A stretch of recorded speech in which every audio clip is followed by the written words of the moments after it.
នេះសូមស្វាគមន៍ការចូលមកកាន់ខ្សែវីដេអូឃ្លីបរបស់ខ្ញុំថ្ងៃនេះខ្ញុំលើកយកខ្សែវីដេអូទាក់ទងនឹង Messenger ចូលសប្តាហ៍ថ្ងៃនេះអ្នកនរគ្នា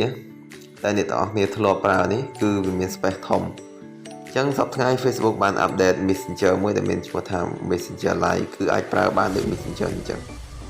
កុំឲ្យខាតពេលយើងទៅមើលទាំងអស់គ្នាពីសារៈប្រយោជន៍តើវាអាចប្រើបានដល់កម្រិតណាអ្នកនរគ្នាប្រហែលជាធ្លាប់ឃើញថា Messenger Lite មានរូបរាងមិនអូខេ Messenger នេះវាចូលដល់ហើយអ្នកនរគ្នាចុច install មកតើ Messenger Lite នឹងមានរូបរាងមិនអ្នកនរគ្នាប្រកាសឃើញហើយហើយសម្រាប់អ្នកនរគ្នាដែលបានចូលមើលខ្សែវីដេអូខ្ញុំហើយកុំភ្លេចចុច subscribe និង share ទាំងអស់គ្នាណាដល់តាមមើលទាំងអស់គ្នា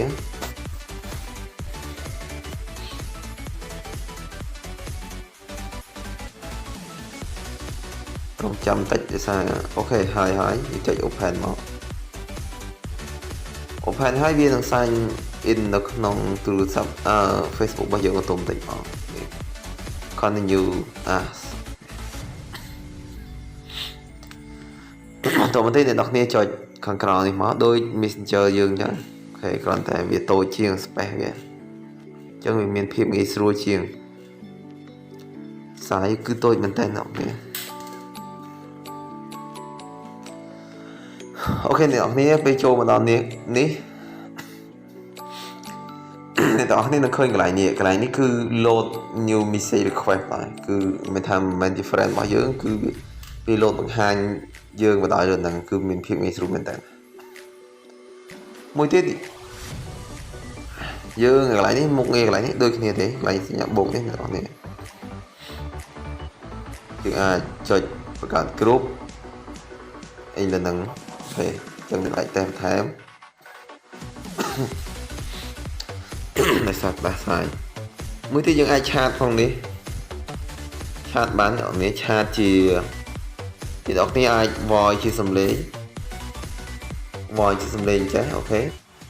ចុច voice ជាប់មកយើងអាច voice សំឡេង hello សួស្ដីអញ្ចឹងហើយអ្នកនរគ្នាចុច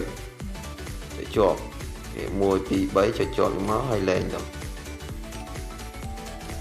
ចុចជាប់មួយ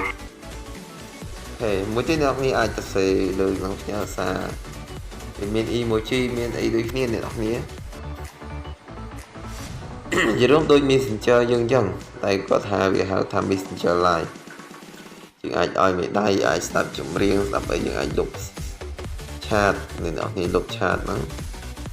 នេះ delete message this cannot be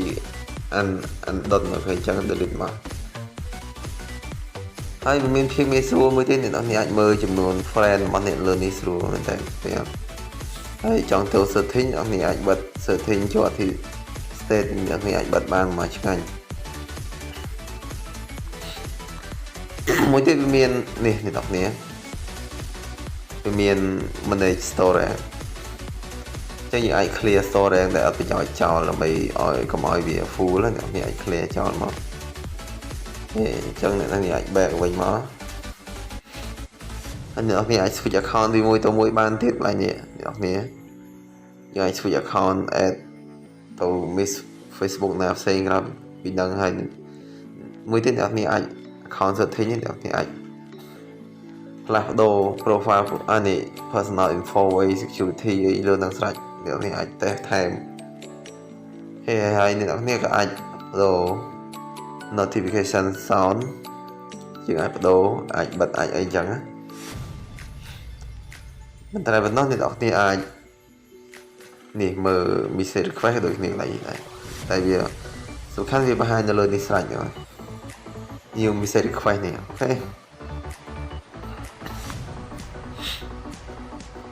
អូខេអ្នកនរគ្នាអាចតែបន្ថែមបានទាក់ទងនឹង Messenger Lite នេះគឺវាពិតជាមានអត្ថប្រយោជន៍ច្រើនហើយក៏វាមានខ្សែតូចមែនតើយើងអាចប្រើនៅលើទូរស័ព្ទដៃរបស់យើងហើយក៏វាបានស្អាតស្រួលងាយស្រួលប្រើពិសេសវាកាត់បន្ថយ space ទូរស័ព្ទតែម្ដងអូខេចឹងអរគុណអ្នកនរគ្នាសម្រាប់ការចំណាយពេលវេលាតាមដានវីដេអូរបស់ខ្ញុំដែលលើកអំពី Messenger Lite ដើម្បីបង្ហាញដល់អ្នកនរគ្នាថាវាមានភាពងាយស្រួលអូខេបាយបាយជួបគ្នានៅខ្សែវីដេអូ